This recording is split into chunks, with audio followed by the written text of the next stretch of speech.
аймагында жайгашкан элдин баягы акча каражаты кыйын. Ошону биз өкмөткө алып туруп жардам катары социалдык бул маселени чечелик. Кудай кааласа. Мен эме айтып атам да. Коли максат айылын чечип бериңиздер да маселесин. Рахмат айтып атат.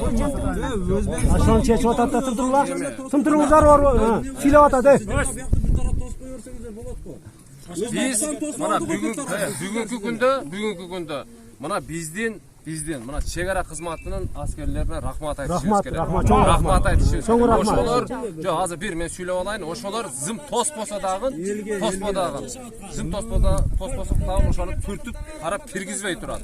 Өзүбүз границада турабыз. Кимден уктаганыбыз жок. Урматтуу уктаган досаңар, мындайда биз азыр мынакей президентибиз өткөндө Тажиктин президенти менен жолугуп отурсаңар.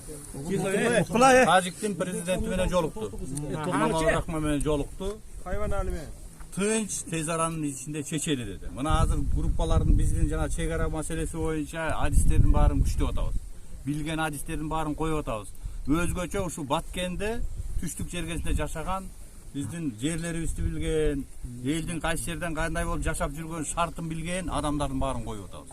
Мына азыр губернаторубузду баш кылып, мына Жеңиш Парпиевич болуп, баардыгыбыз жана айткан маселелерди чечели, көрөлү деп ошо өкмөт башчы болуп келип атабыз да. Анан мындайда урматтуу президентибиз ушул жерге алып келип Аксайга жолугуп атканы бул аябай чоң кадам да, туурабы? Бизге да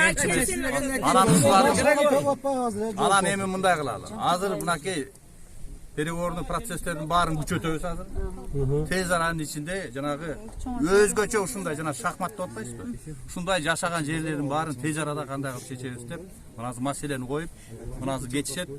Переговорный процесстер бар, же ушул жерге келип жашагандай кылып чечебизби? Баткендин өзүнө барабызбы? Өзбекстан, Тажикстандын өзүнө барабызбы? Биздин максатыбыз чек араны кандай чечсек, жана айтып аткан силердин маселелердин баары тең. Себеби дегенде такталбаган жерде муну салба, тигини салба, корооңду кеңейтпе, агыротуң кеңейтпе болот го. Ошондой маселелердин баарын кетириш керек. 80% биздин козу багылан суу менен мына